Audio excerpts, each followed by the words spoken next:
स्वागत है आपका मेन सेंसर राइटिंग की क्लास में। और आज हम लोग बातचीत कर रहे हैं एसे की। एसे के ऊपर बहुत सारे वीडियोस पहले भी बन चुके हैं। आज हम कुछ उन चुनिंदा एसेस के बारे में बात करेंगे जो बीपीएससी की पहचान है। ध्यान रखिएगा, एसे में आईएएस का अप्रोच अलग है, यूपीपीसीएस का अप्रोच अलग है, एमपीपीएससी का अप्रोच अलग है और बीपीएससी का अप्रोच अलग है। बीपीएससी में ऐसे हाल ही में इंट्रोड्यूस हुआ है, लेकिन बीपीएससी में जो ऐसे पूछे जा रहे हैं वो सबका घालमेल है, अर्थात उसमें आईएएस रिलेटेड आइडियोलॉजिकल और फिलोसफिकल बेस भी ऐसे आते हैं। उसमें किसी पर्टिकुलरली यूपीपीसीएस की तरह जो 3 खंडों में political, social, cultural, science and technology, environmental and foreign policy related ऐसे भी रहते हैं। और एक बीपीएससी की खास विशेषता है, वो है बीपीएससी की सभ्यता और संस्कृति या बिहार की कल्चरल एस्पेक्ट्स को शामिल करते हुए ऐसे शामिल होते हैं। और इस ऐसे में भी 3 तरह के ऐसे होते हैं। भोजपुरी लैंग्वेज का अलग है, मगधी का अलग है, मैथिली का अलग है। कहने का मतलब है रीजनल ऐसे भी बिहार में 3 तरह के होते हैं। तो किसी भी नए ऐसे के ऊपर डिस्कस करने से पहले मैं चाहूंगा जो पहली बार ऐसे पूछा गया उसमें रीजनल ऐसे में हम उन्हीं ऐसे को लेकर के डिस्कस करें। जैसे एक फेमस ऐसे है, धर्म के बिना विज्ञान नांगर है और विज्ञान के बिना धर्म आनर है। 68 बीपीएससी में आया, 750 शब्दों का। इसके बारे में मैं थोड़ा सा एक बात आपको बताना चाहूंगा कि इंग्लिश में भी आपको ऐसे ही लिखना पड़ेगा, DHAR, धर्म के बिना विज्ञान नांगर है और विज्ञान के बिना धर्म आनर, मतलब धर्म के बिना विज्ञान और विज्ञान के बिना धर्म। अर्थात यह ऐसे विज्ञान, साइंस एंड रिलीजन के रिलेशंस को डिफाइन करता है। पूरे वर्ल्ड लेवल पर एक आइडियोलॉजी है कि जैसे जैसे साइंस एंड टेक्नोलॉजी का डेवलपमेंट होता है वैसे वैसे रिलीजन का इंपैक्ट लोगों पर कम होते जाता है। ये यूरोप की एक आइडियोलॉजी है। यूरोप में जैसे जैसे प्रेस का आविष्कार हुआ, फिर प्रिंटिंग प्रेस से किताबों का छपना शुरू हुआ, फिर ज्योग्राफिकल डिस्कवरीज, भौगोलिक खोजें होनी शुरू हुई, दुनिया के बारे में मिथक टूटने लगा। उसी तरह ईसाई धर्म के जो परंपरागत आइडियोलॉजी थी, मान्यताएं थी, वो ध्वस्त होने लगे और वहां सोशियो रिफॉर्म होना शुरू हुआ। ठीक यही एक आइडियोलॉजी भारत के बारे में भी कहा जाता है कि जैसे जैसे साइंस एंड टेक्नोलॉजी का डेवलपमेंट होगा, लोग रिलीजन के नेगेटिविटी के दायरे से बाहर आने लगेंगे। लास्ट 19th सेंचुरी में भारत में भी सोशियो रिफॉर्म मूवमेंट का जो एक दौर शुरू हुआ, चाहे वो ब्रह्म समाज, आर्य समाज, प्रार्थना समाज वगैरह वगैरह, वो माना जाता है कि साइंस एंड टेक्नोलॉजी के इंपैक्ट से हुआ। आज हम फोर्थ इंडस्ट्रियल पॉलिसी के दौर से गुजर रहे हैं और एक नए दौर पूरा का पूरा वर्ल्ड में दिखाई दे रहा है। वो है इंटरनेट रेवोल्यूशन से ओरिजिन हुआ ग्लोबल विलेज का कॉन्सेप्ट। खैर, ये तो आज की बात हो गई। ऐसे में यही पूछ रहा है कि रिलीजन और साइंस का क्या को रिलेशन है। सबसे बड़ी बात, इस फोर्थ इंडस्ट्रियल रिवोल्यूशन के पीरियड में बहुत सारी चीजें सामने आई हैं। आप यूरोप के उदाहरण को सामने लेकर के देखिए। यूरोप में पॉपुलेशन कम हो रहा है, यूरोप में लोग विवाह नहीं कर रहे हैं, यूरोप में एथिक्स नाम की चीजें खत्म हो गई हैं, यूरोप में क्राइम अनकंट्रोल्ड हो रहा है, इकोनॉमिक डेवलपमेंट चरम पर जा चुका है, पर कैपिटा इनकम भी चरम पर जा चुका है। लेकिन अगले 50 साल बाद यूरोप की डेमोग्राफिक पूरी तरह चेंज हो जाएगी।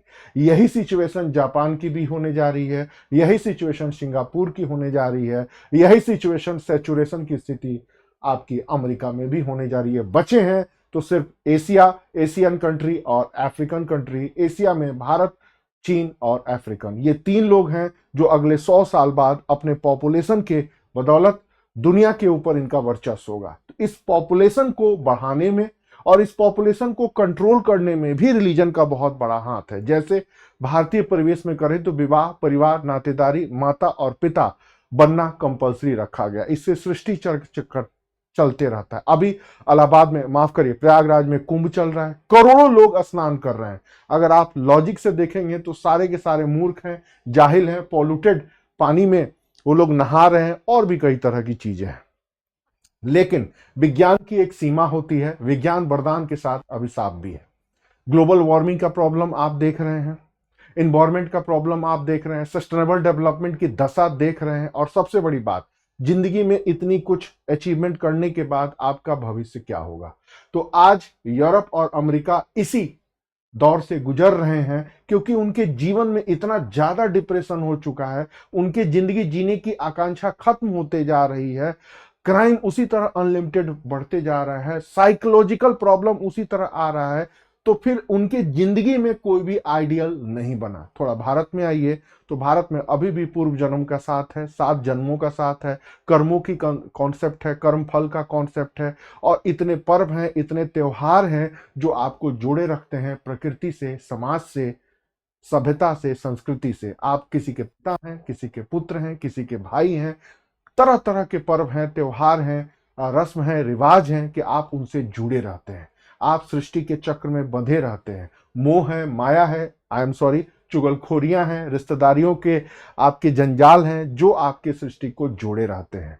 तो विज्ञान की जितनी भी नकारात्मकता आज उत्पन्न हुई है, उन सब को बैलेंस करने के लिए रिलीजन का रहना बहुत जरूरी माना जाता है। हॉलीवुड की 2-3 फिल्में भी बनी है, अगर आपने देखा होगा, टॉम हैंक्स की एंजिल एंड डोम्स, उसमें पिक्चर में दिखाया गया है कि साइंस एंड टेक्नोलॉजी अगर बेलगाम हो जाता है तो उसको बैलेंस करने के लिए धर्म की जरूरत होती है, और उसी तरह धर्म को भी अपनी बातों को अच्छे तरीके से सामने रखने के लिए साइंस की जरूरत पड़ती है। जैसे आज सनातन धर्म की सारी पॉजिटिव चीजें लोगों के सामने आ रही हैं और निगेटिव चीजें भी, उसी तरह बात चाहे इस्लामिक सोसाइटी की हो, बात चाहे क्रिश्चियन सोसाइटी की हो, सारी निगेटिविटी साइंस एंड टेक्नोलॉजी या इंटरनेट रिवोल्यूशन ने हमारे सामने रख दिया। जब प्रेस आया था तब यूरोप में उसने एंटी क्रिश्चियन मूवमेंट शुरू किया और प्रोटेस्टेंट रिलीजन उभर के आया, फिर सेकुलरिज्म का कॉन्सेप्ट आया, और धीरे धीरे यूरोप नास्तिकों से भर गया। अब समय का चक्र घुमा है, फ्रांस में सेकुलरिज्म खत्म करने की बात कर जा रही है, जर्मनी में हो रही है, यूरोपियन यूनियन के हर देश कह रहे हैं कि अब हमें रिलीजन की तरफ वापस लौटना चाहिए। इनफैक्ट ब्रिटेन ब्रेजिट से अलग हुआ, उसके पीछे बहुत सारी चीजें हैं। अभी ग्रूमिंग गैंग का भी एक कॉन्सेप्ट आया है, थोड़ा न्यूज में जान करके पढ़िएगा। भारत में भी आइए, तो भारत में सभ्यता और संस्कृति, पर्यावरण प्रोटेक्शन के लिए अभी भी हम अपने संस्कृति की तरफ देख रहे हैं।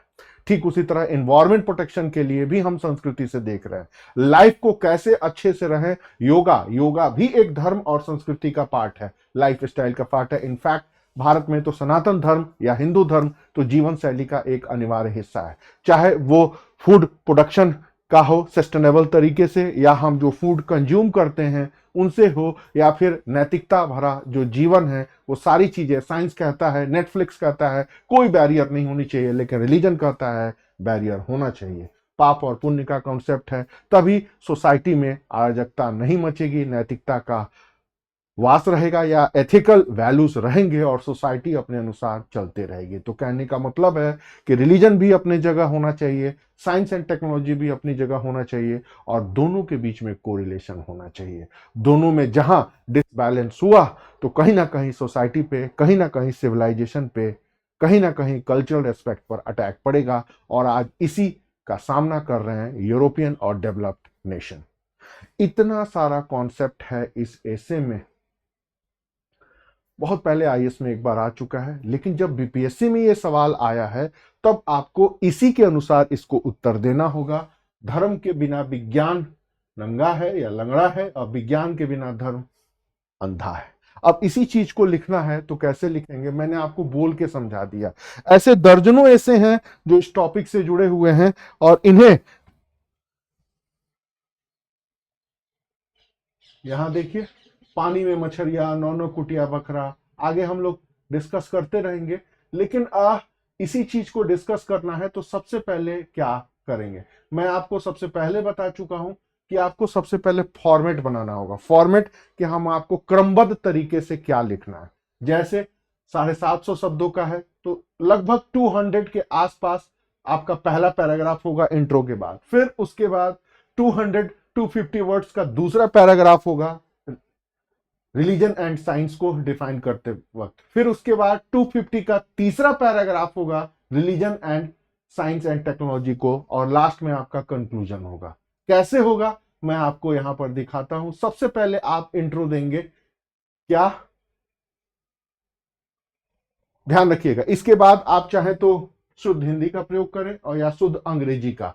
लेकिन ये जो स्लोगन है ये ज्यों का त्यों रहेगा। सबसे पहले आप इंट्रो देंगे कि सोसाइटी को एक्टिव करने के लिए कई सारे रूल्स रेगुलेशंस होते हैं और उन्हीं में एक रूल्स रेगुलेशन है रिलीजन। रिलीजन का मतलब सिर्फ अडॉप्ट करना नहीं होता। रिलीजन का मतलब होता है हमारे लाइफ स्टाइल कैसे एक्टिव होगा। रिलीजन का मतलब होता है कि हमारे लाइफ का एम्बिशन क्या होगा। रिलीजन का मतलब होता है कि हम अपने लाइफ के वैल्यूज को कैसे इफेक्टिव करेंगे। उदाहरण के लिए बात चाहे हिंदुज्म की हो, बात चाहे क्रिश्चियनिटी की हो, बात चाहे सिखिज्म की हो, इन सारे रिलीजन्स की अपने एस्पेक्ट्स हैं और उनके अपने वैल्यूज हैं जो बताते हैं कि हमारे आपसी रिलेशनशिप कैसे रहेंगे, हमारे लाइफ का एम्बिशन क्या रहेगा, क्या हमें करना है, क्या हमें नहीं करना है। इनफैक्ट सनातन परंपरा में पाप और पुण्य का कॉन्सेप्ट। तो ये सारी चीजें हैं जो बताती हैं रिलीजन के बारे में। इनफैक्ट साइंस का मतलब होता है साइंस एक आविष्कार, साइंस का मतलब होता है लॉजिकल होना, और टेक्नोलॉजी का मतलब होता है साइंस का बाई प्रोडक्ट। जैसे लाइट एक साइंस है और लाइट का यूटिलाइजेशन आपका ट्यूबलाइट है, ठीक उसी तरह साउंड, उसी तरह वाइब्रेशन, या उसी तरह इलेक्ट्रिसिटी एक साइंस है और जो बिजली के तार आते हैं वो एक टेक्नोलॉजी है। तो साइंस एंड टेक्नोलॉजी ये एक टेक्निक्स है जो हमारे अगल बगल होने वाले चेंज में महत्वपूर्ण या इंपॉर्टेंट रोल प्ले करते हैं। फॉर एग्जाम्पल जीवन में मोटर कार या बिजली वगैरह वगैरह। तो विज्ञान और प्रौद्योगिकी या धर्म के विपरीत विज्ञान का मतलब होता है तकनीक से। विज्ञान के नियम यूनिवर्सल होते हैं, विज्ञान के वैल्यूज पूरे वर्ल्ड में एप्लीकेबल होते हैं। कुछ अर्थों में दोनों एक दूसरे के अपोजिट है। अब यहां पर आइए, पहला पैरा होगा रिलीजन और साइंस में डिफिनीशन करेंगे, इंडिकेटर बताएंगे, आइडियल बताएंगे। ठीक उसी तरह रिलीजन के निगेटिविटी को विज्ञान ने कैसे पॉजिटिविटी में बदला। तो आप अभी वही बात बढ़ेंगे जो यूरोप में मैंने उदाहरण दिया प्रोटेस्टेंट रिलीजन के मार्टिन लूथर का, और भारत में चाहे तो समाज सुधार आंदोलन का। फिर आप ये बताएंगे कि रिलीजन लाइफ के बैकवर्डनेस को, तो साइंस लाइफ के मॉडर्नाइजेशन को बताता है। आप बताएंगे कि 19वीं सेंचुरी में रिलीजन और साइंस को लेकर के यही आइडियोलॉजी थी कि ये चीजें डेवलप हुई, और मॉडर्निटी का इंडिकेटर माना गया एजुकेशन। कौन सा education? Secular based education. Modernity का इंडिकेटर माना गया इंडस्ट्रियलाइजेशन। कौन सा इंडस्ट्रियलाइजेशन? जो अर्बन एरिया में है। मॉडर्निटी का इंडिकेटर माना गया अर्बनाइजेशन। अर्बनाइजेशन का मतलब एक ऐसा समाज जहां सभी जाति धर्म संप्रदाय के लोग रहा करते हैं। तो यही कहा गया कि जितना ज्यादा साइंस एंड टेक्नोलॉजी का डेवलपमेंट होगा उसी तरह रिलीजन के नेगेटिविटी धीरे धीरे कम होगी। यह स्लोगन यह मान के चलता है कि रिलीजन का मतलब निगेटिविटी है। फिर आप इसमें सेकंड पैरा में आप 250 वर्ड्स में आराम से एक पेज में आप डिफाइन करेंगे कि साइंस ने हमारे लाइफ में क्या चेंज किया है। तो आप जितने भी साइंस हैं वो आप बताएंगे। फिर आप बताएंगे कि विज्ञान एक वरदान है। कैसे विज्ञान एक वरदान है अब ये बताने की जरूरत नहीं है। फिर आप बताएंगे उसी के बाद विज्ञान एक अभिशाप है। अभिशाप का मतलब आज पॉल्यूशन की समस्या, आज क्राइम की समस्या, आज साइबर क्राइम की प्रॉब्लम, फिर उसके बाद एथिकल वैल्यूज का गिर जाना, रिलेशनशिप का खत्म हो जाना, पॉपुलेशन का कम हो जाना, ये सारी चीजें हैं क्योंकि इंसान जरूरत से ज्यादा लॉजिकल हो गया। फिर विज्ञान ने इन्वायरमेंट नेचर से क्या किया वो भी आप बता सकते हैं। विज्ञान ने ह्यूमन बिहेवियर को कैसे किया और सोशल मीडिया कैसे निगेटिविटी फैला रहा है, ये आप इस पैरा में आप डिफाइन करेंगे जो मैंने अभी आपको बताया। फिर रिलीजन एंड साइंस के बारे में आप बताएंगे क्या मनुष्य के एथिकल वैल्यूज अगर हैं तो रिलीजन से हैं। दूसरा पाप और पुण्य का मतलब कॉन्सेप्ट, नेचर प्रोटेक्शन का, ह्यूमैनिटी का। फिर उसके बाद नेचर के साथ को रिलेशन कैसे रहें या फिर विज्ञान की निगेटिविटी को कैसे पैरेलल करें या कैसे बैलेंस करें, ये सिर्फ रिलीजन से ही पॉसिबल है। और कंक्लूजन दोनों के बीच में एक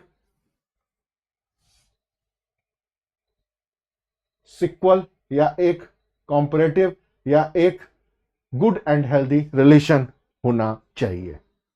ऐसा होता नहीं है। सच्चाई तो यह है कि जैसे जैसे विज्ञान डेवलप होगा वैसे वैसे लोग रिलीजन से दूर होंगे। ये यूरोप के बारे में सत्य है। इस्लामिक सोसाइटी में कहीं से ऐसा नहीं है। भारत की सोसाइटी में इतना साइंस एंड टेक्नोलॉजी का डेवलपमेंट हो गया। हम अपने रिलीजियस वैल्यू से दूर जा रहे हैं, बट रिलीजन से दूर नहीं जा पा रहे हैं। क्यों भाई? आप जन्म लेंगे तो आप मरेंगे, उसमें कुछ संस्कार होंगे। ठीक है, आप विवाह नहीं करना चाहते, भारत की 65% महिलाएं विवाह नहीं करना चाहती, कोई बात नहीं, सोसाइटी में तो रहेंगे। आपके कोई ना कोई माता पिता बहन तो होंगे, कोई ना कोई आप पर्व त्योहार तो मनाएंगे ना। ऐसे कई सारे इंडिकेटर्स होते हैं। तो जब हम लिखते हैं ना आंसर को, तो आंसर को लिखने के बारे में हमारा माइंडसेट क्लियर होना चाहिए कि हमें क्या लिखना है। अगर आपने पहले से चीजों को तय नहीं किया कि हमें इस तरह इस चीजों को लिखना है, तो आप सोचेंगे कुछ और, लिखेंगे कुछ और आप उम्मीद करेंगे कि हमें अबव 70% मार्क्स मिले। ऐसा होता नहीं है। अपने 20 साल के टीचिंग कैरियर में जब बच्चों की कॉपी आती है, तो मैंने उनकी कॉपी को मैं बंद कर देता हूं, पूछता हूं बाबू तुम इसमें लिखे क्या हो, जरा बताओ। अगर कोई बच्चा जो लिखा है वो एक्सप्लेन कर देता है कि सर मैंने इस आंसर में ये लिखा है, तो मान लीजिए उसके कॉन्सेप्ट की क्लियरिटी ठीक है। 90% बच्चों को क्लियर ही नहीं होता कि उन्होंने क्या लिखा है। इनफैक्ट वो भूले रहते हैं। इसीलिए मैं बार बार कहता हूं कि मेंस में बेटर मार्क्स लाने के लिए, मेंस आंसर राइटिंग में बेटर मार्क्स लाने के लिए जरूरी है कि आप चीजों को प्रैक्टिस करें। और ऐसे में तो कम से कम 50 ऐसे जरूर लिखें। बीपीएससी से रिलेटेड सारे मैक्सिमम ऐसे का फॉर्मेट, इसमें 125 ऐसे का फॉर्मेट भी है और कम से कम 30 ऐसे का मॉडल आंसर दिया है, रीजनल ऐसे भी शामिल है। तो उसमें यही सारी चीजें हैं, इसी को एक्सप्लेन कर देना है। कैसे एक्सप्लेन करना है, मैं आपको एक यहां पर मॉडल देता हूं। ये देखिए, एक पेज में है, एक पेज में मान के चलते हैं कि 250 वर्ड्स आ जाएगा। अब आपके ऊपर है कि आप कितना लिखते हैं। जैसे मेरे एक पेज में 200 ही वर्ड आते हैं। ओके, फिर ये एक पेज 200 वर्ड, फिर 400, फिर 600, और यहां तक आते आते 750 वर्ड है ना, तो यहां तक आते आते आपको खत्म कर देना होगा। इससे ज्यादा अगर आप लिख रहे हैं तो कहीं ना कहीं प्रॉब्लम क्रिएट हो जाएगी। कहने का मतलब ये रहा 200, फिर यहां 200, 400, फिर यहां 200, 600, और फिर यहां पर आके, यहां पर इतने में आके खत्म कर देना है। अब इस पूरे ऐसे को अगर रखेंगे तो आपका इतने से इतने यहां पर इंट्रो होना चाहिए। इंट्रो का मतलब यहां पर आप इंट्रो लिखेंगे। इंट्रो में मैक्सिमम आपको देना है तो 75 से 100 वर्ड। उसके बाद यहां पे सेकंड पैरा शुरू होगा, ये जाएगा यहां से यहां तक, ये पूरा सेकंड पैरा। फिर उसके बाद यहां से डालिए या कहीं से भी ये थर्ड पैरा, पूरा थर्ड पैरा यहां तक जाते जाते टाइम हो तो फोर्थ पैरा भी शामिल कर दे, नहीं तो छोड़ दीजिए। और यहां से यहां तक आपका कंक्लूजन यहां पर होना चाहिए। अगर आपने पहले डिसाइड कर लिया कि हमारा आंसर 1, 2, 3, 3.5 पेज में जाना है, तभी आप तीनों ऐसे लिख पाएंगे, अदरवाइज नहीं लिख पाएंगे। नहीं तो 2 आप अच्छा लिखेंगे, तीसरा बस मिला जुला के राम ने आम खाया, आम ने राम को खाया। नहीं, इतना में आपका इंट्रोडक्शन होगा और इतना में कंक्लूजन होगा, ये आप मान के चलिए। और फिर अगर आप पहले ही डिसाइड कर लेंगे कि फर्स्ट पैरा में हमें ये लिखना है, सेकंड पैरा हमको यहां से यहां तक लेके जाना है, थर्ड पैरा यहां से यहां लेके जाना है, फोर्थ पैरा में आकर के यहां कंक्लूड कर देना है, तब आपका आंसर बेस्ट के श्रेणी में आ जाएगा और आप सारी चीजें लगभग लिख डालेंगे या सारी चीजें आपके आंसर में शामिल हो जाएंगी। लेकिन समस्या ये आता है ना कि बच्चों लोगों को पता ही नहीं रहता कि चीजें कैसे शुरू करनी है, कैसे खत्म करनी है। मेरे कुछ वीडियोस और भी चैनल पे हैं, यहां भी आएंगे।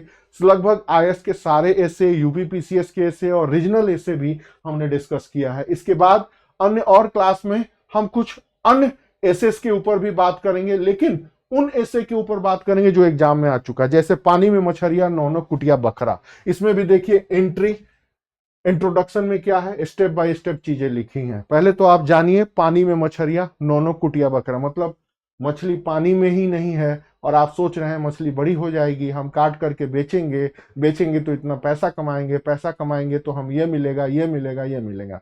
हाई स्कूल इंटर लेवल पर आपने कोई ऐसे या कहानी पढ़ी होगी, अंधे का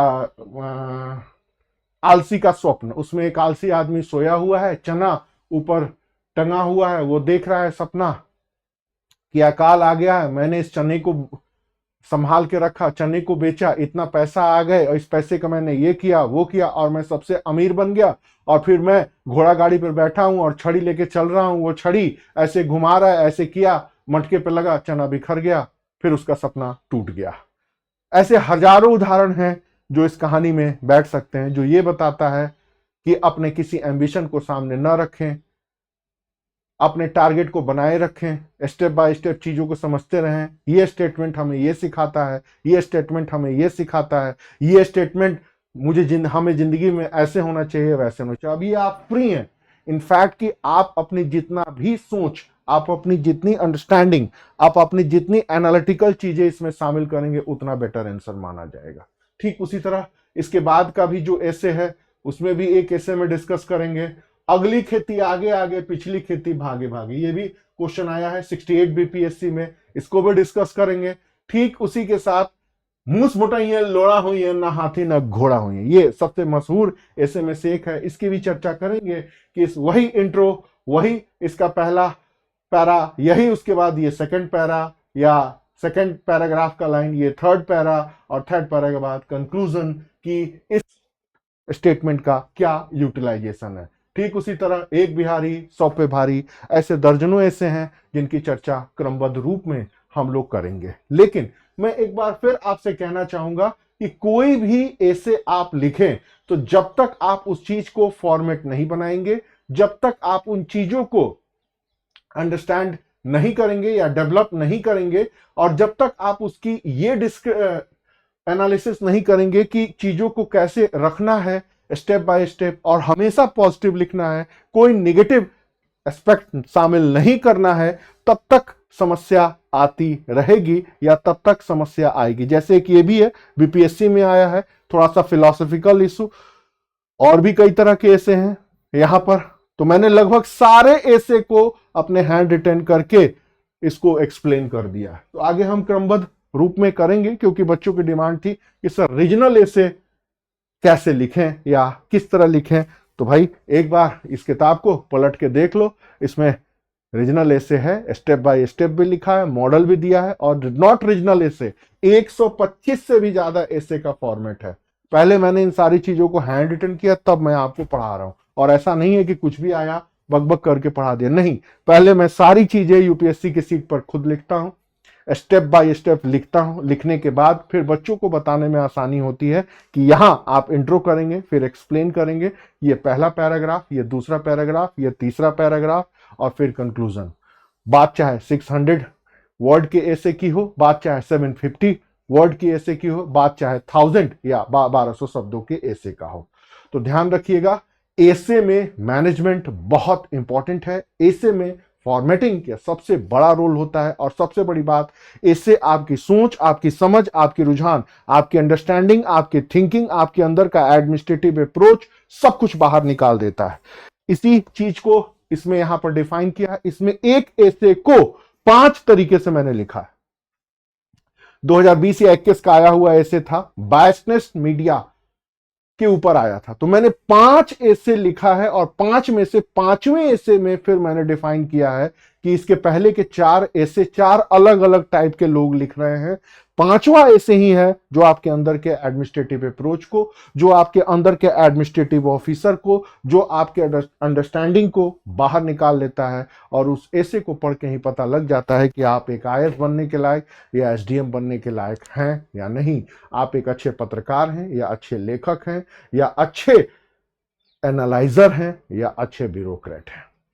नेता मैंने शब्द का प्रयोग नहीं किया, क्योंकि भारत में जो लीडर की क्वालिटी है वो इंटेलेक्चुअल में बहुत कम है। सब कोई शशि थरूर नहीं बन सकता, इनफैक्ट खैर उसको छोड़ते हैं।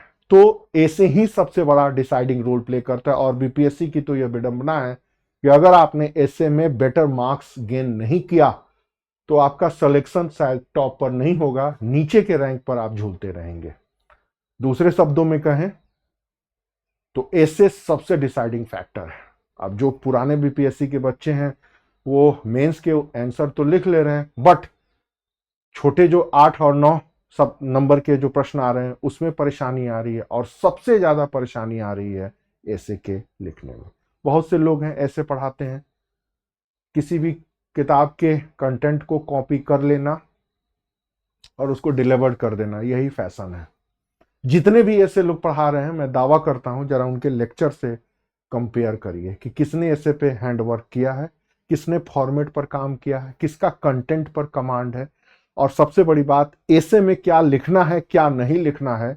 और उनसे पूछिए कि एक ऐसे में, एक न्यूज़पेपर के एडिटोरियल में, या एक ब्यूरोक्रेट के राइटिंग में, और एक न्यूज़पेपर के लिखने वाले राइटर में, या एक स्कूल कॉलेज में बोले जाने वाले सेमिनार्स में डिफरेंसेस क्या क्या होते हैं। एक ही मुद्दा है, मीडिया का दायित्व या रोल ऑफ मीडिया। तो एक ब्यूरोक्रेट कैसे लिखेगा, एक न्यूज़पेपर का एनालाइजर कैसे लिखेगा, एक टीचर कैसे लिखेगा, और एक एनालाइजर कैसे लिखेगा। सबका एस्पेक्ट, सबकी फॉर्मेटिंग, सबके लिखने का पैटर्न, सबके लिखने का तरीका, सबके लिखने और प्रेजेंट करने का अप्रोच अलग अलग होता है। यही चीजें 99% बच्चों में क्लियर नहीं होता। बिहार एक विकसित राष्ट्र या विकसित राज्य कैसे बनेगा, सच्चाई मुझसे पूछिएगा तो दूर दूर तक अगले 100 सालों तक बिहार के डेवलपमेंट के कोई चांस नहीं है। बट अगर ये चीज अगर आप अपने आंसर में लिख के ले आए तो आप एक बेहतरीन वक्ता या लीडर बन सकते हैं। ब्यूरोक्रेट कभी नहीं बन पाएंगे, एसडीएम तो कभी बन ही नहीं पाएंगे। क्यों? ठीक उसी तरह इसका उत्तर आपको खुद खोजना है। उसी तरह जुडिशरी का रिफॉर्म कभी नहीं हो सकता है भारत में। क्रांति चाहिए, वो भी संभव नहीं है। हेल्थ सेक्टर में रिफॉर्म, वो भी संभव नहीं है। ठीक उसी तरह पूरे एडमिनिस्ट्रेटिव स्ट्रक्चर को गुड गवर्नेंस की एस्पेक्ट में कैसे बदले, सुशासन हो ही नहीं सकता है। भारत के सारे अधिकारी करप्ट के श्रेणी में शामिल हैं, लोग करप्ट हैं। ये सारी चीजें सच हैं जो न्यूज़पेपर में लिखी जाती हैं, बट ऐसे में नहीं लिखी जाती हैं। यही डिफरेंसेस हैं। तो अगर इतनी अंडरस्टैंडिंग है तब हमारे साथ जुड़िए, नहीं तो रटंत घुटंत और लिखंत के लिए बहुत सारे लोग हैं जो मार्केट में पढ़ा रहे हैं। आप किसी के साथ जुड़ लीजिए। हमारे साथ जुड़ने का एकमात्र बेनिफिट, टू द पॉइंट चीजें राइटिंग, टू द पॉइंट चीजें फॉर्मेटिंग, और आपके कॉपी की वो चेक करना, उन गलतियों को सामने लेके आना और रेगुलरली रिफॉर्म करना। तो अगर ये सीखना चाहते हैं तभी हमें जुड़े। हम यहां पर बैठ के आपको कलम पकड़ के लिखाने वाले नहीं हैं कि शीर्षक में ये लिखो, वो लिखो, वो लिखो। अगर इतना सोच रहे हैं तो फिर आप मत पढ़िए, कुछ और करिए, शायद आप बेहतर जा जाएंगे। तो सिलेक्शन लेने के लिए 50 ऐसे लिखने के लिए तैयार हैं तभी हमसे जुड़िए, नहीं तो मत जुड़िए। ठीक है, ये बात कहनी थी, मैंने कह दी। एक ही ऐसे मैंने यहां पर डिफाइन किया है, धर्म और विज्ञान के को रिलेशनशिप को। और भी है सारे यहां पर सारे ऐसे हैं जो बीपीएससी के पहले बार से लेकर के अब तक पूछे जा चुके हैं। उन सब चीजों को अगले क्लास में धीरे धीरे क्रमबद्ध रूप में हम डिफाइन करना चाहेंगे। शुरुआत हमने जरूर रीजनल एसे से की है। रीजनल एसे आपके लोगों के बीच में चूंकि खौफ का हवा बना रहता है, इसके वजह से मैंने इस चीज को डिफाइन किया। बाकी यहां पर अन्य और भी ऐसे हैं जो यह बताते हैं कि आज के समय में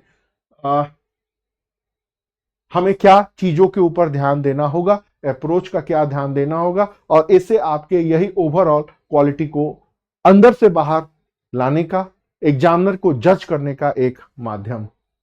हर ऐसे में मार्क्स लेके आए हूं। अभी किसी प्रोग्राम में, किसी वीडियो में मैं आपको अपने मार्क्स को दिखाऊंगा कि यूपी पीसीएस और आईएएस में मुझे कितने बेहतरीन नंबर मिले। राइटिंग स्किल मेरी शुरू से अच्छी रही, बट बहुत अच्छा होना भी घातक होता है क्योंकि उसका इंपैक्ट कहीं और पड़ने लगता है। तो ऐसे में यही सारी चीजें हैं, और भी चीजें हम लोग डिस्कस करेंगे। तो देखते रहिए, इच्छा हो तो जुड़िए और नहीं तो मोटिवेशन लीजिए। Thank you.